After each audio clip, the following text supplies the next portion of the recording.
Joseph. And Brandy. And today we're going to talk to you about consultations. So, consultations are the key part of any service. That's also a state board question. What's the first part of any service? Consultation. So today we're going to walk you through the steps of a proper consultation. We're also going to demo a consultation so y'all can see all the steps and everything that you're supposed to be doing during a consultation. Anything you'd like to add? No. Let's get to consoling.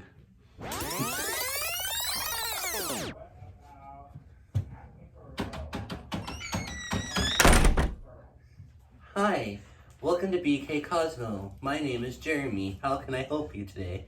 Hi, Jeremy. My name is Brandy. I have an appointment at 2 o'clock with Joseph. Alright, let me look this up really quick. Are you doing okay today? I'm great. How are you? I'm doing good. So I see that you're getting a haircut done. Is that correct? Yes. Anything else? No. Alright, let me call Joseph to the front. Joseph, your appointment's here. Please come to the front. And can I offer you any water, Yes, any please. refreshments? You want cold or you want warm water? Cold would be good. You a can of water? Here you go. And then I'm gonna go check on Joseph. I'll be right back. Thank you. Hi, I'm Joseph, not Jeremy, because I'm not wearing glasses. How are you? Hi, Joseph. I'm Brandy. Nice to meet you. What are we going to be doing today? Just a haircut. A haircut. Perfect. Cool. Do you want to come with me this way? Yes. Just come right this way to my station. Alright, if you follow me this way, right to my station. Right here? Yes, here's the chair. Thank you for walking with me. So, today you said that you wanted to do a haircut. So what are you not liking about your hair today? It's a little bit more grown out than I wanted. I wanted a little bit more angled, a little bit shorter in the back, longer in the front. Okay, so I see that it's a good length right here. So are you okay with taking it out to about the neckline back here? Yes. And then you want to swing it out. So the longest piece that I have right here, so the longest swing would come about here. Do you want it at that length or do you want to take it up a little bit? No, that length is just perfect. Cool. So what I'm going to do right now is just make sure that your hair is all intact, making sure that we have enough length to work with. So it seems like it's been about 2 weeks since your last haircut, looking at the outgrowth.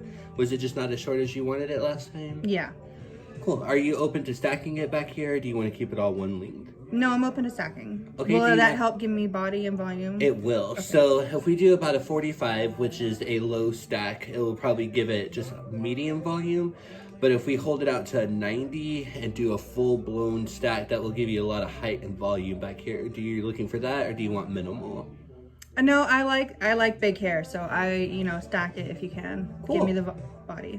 And I see that you have this cool blue streak in here. Are you wanting to refresh that up today? Like we can add a little more blue to that to make it pop a little more? Would you have time for that? Yeah, I can squeeze you in.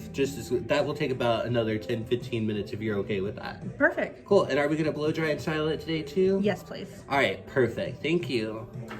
I'll go ahead and get started. Let me get Jeremy to see if you need anything else while I get ready.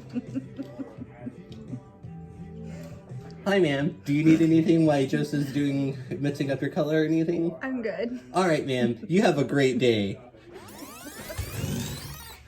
All right, so now we saw the proper steps of a consultation. If you notice in the video, the receptionist greeted the client, double checked and made sure that the consultation was, the appointment was correct. Everything lined up correctly. They offered them water, a place to sit, and then when the stylist came, they shook the client by the hand and directed them and walked with them to their station. Anything else you want to add to that? No. Cool. Then when we took the client to the chair, we made sure to reiterate that they wanted everything that they asked for, that she wanted a haircut. We just didn't leave her on red and just did cool haircut and then went off and did our own thing. I made sure to ask her where she wanted, what she had in mind. She said that she wanted a bob. Again, a crappy stylist could have been like, that's cool, and then walked away. But I went above and beyond and made sure to ask where she wanted the bob to start in the back, right there on the neckline. What kind of stack was she wanting? I made sure to point out what her longest piece was in the front, so she understood that because she wanted it swinged, it was only going to go to one point. So she understood that. Also, on top of that, I upselled it.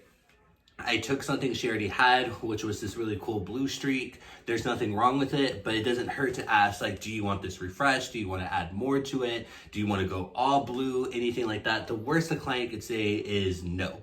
But because I asked, I took that $35 haircut, upgraded it to about a $70 service, because now she wants to add the blue to it. She wants to refresh it. We're going to blow dry it. We're going to style it. We're going to do the whole 9 yards. So that way, that's how you turn a regular service all the way into there and upgrade it. Then I made sure the receptionist came back while I mixed up the color to make sure that she needed anything, things like that. Now, if you work in a salon where a receptionist isn't like that, that's where your next door neighbor comes in handy. So if I'm working next to Brandy, Brandy could have been a good friend and asked my client if there's anything they needed, anything like that. Just think about how you would like to be serviced in a salon and always go above and beyond in that. Anything you would like to add to it? If you notice, he was doing a proper scalp analysis while he was doing the consultation. So the client never saw that he was looking for scalp abrasions or lice or anything like that. He was just like, well, let me look and see what you got. Check your hair. Because it can freak clients out if you're like, well, let me see if you have cuts. Let me see if you have lice. So it's so easy, and you look like you're just playing with their hair, and they don't know what you're actually checking for. Good point. So when I was looking at her hair, what I was doing was rubbing my fingertips, not my fingernails, the balls of my fingers on her scalp to make sure I didn't feel anything lumpy or bumpy. I was making sure there was no cuts, anything like that. Making sure that there's no lice. Y'all need to know the difference between lice and then dandruff or product buildup. Lice moves. So sometimes if you see white spots in the hair, make sure just to stare at them for a little bit. If they start moving or anything like that, then that's lice. If they just stand there, things like that, it could be really bad dandruff. It could be product residue, buildup, things like that. So Brandy, what do I do if a client has a scalp abrasion or lice? First off, you cannot do the service at all. So you need to stop what you're doing and talk to them quietly. You obviously don't want the whole salon to know that they have lice or anything. And you quietly let them know, I do believe you have some abrasions, or it looks like you might have lice in your hair. I would suggest to get that checked out by a doctor before we cannot continue the service right now until you get it checked out. That's basically what you do. And I've actually had to do that in the salon a couple of times. Same. First thing that you don't want to do is freak out. Lice is contagious, but it's not as contagious as you think it is. Me personally, I've worked here in this school for about 7 years. There's been endless amount of lice outbreaks, things like that. I have never had lice my whole entire life. So lice will go on to people, but it's not as contagious as you think it is. So you shouldn't go running around screaming and crying, lice, lice, lice, and then try to burn the school down. You need to, first of all, you do not want to embarrass your client. It's already embarrassing enough to be called out that you have lice. So you want to take them somewhere semi-private or make sure there's not a lot of people around and explain to them that what situation is going on.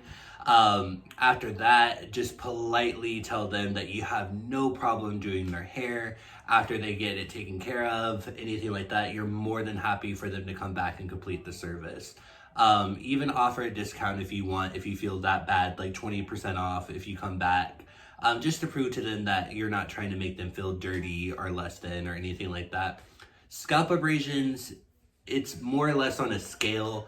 Obviously, if there's flesh exposed, if it's bleeding, stitches, anything like that, you don't want to work on it. Now, if it's a bump or a lump that's not causing them any pain, anything like that, then you're more than welcome to work on it. I know that there are some people, especially the elderly, there's a couple of clients that have huge hematomas on their head, things like that, whether they bump their head, anything like that. Some people even just have misshapen scalps. So you just need to learn how to overcompensate. Obviously, if the scalp is raised on this side and not this side, you're going to be taking off more on this side than you are this side because of the bump, anything like that. But that's why me and Brandy are here, and Miss Erin. If you ever have any questions like that on the floor, politely excuse yourself, come get one of us three, and we'll be more than happy to help you and examine the problem, anything like that. So first of all, just don't freak out. Don't make a scene, make the clients feel less than, or anything like that. Cool? I will say also with like eggs for lice, if you will scrape your fingernails and it's not coming off, then it is like eggs. Because some people will only, they have just gotten it and it's just eggs. You don't actually see anything crawling around, but it's very, you know, I get dry scalp and I'll freak out and I'm like, oh my gosh, look at that. But then lightly just scrape your finger. If it doesn't come off, then it's an egg. Waffles.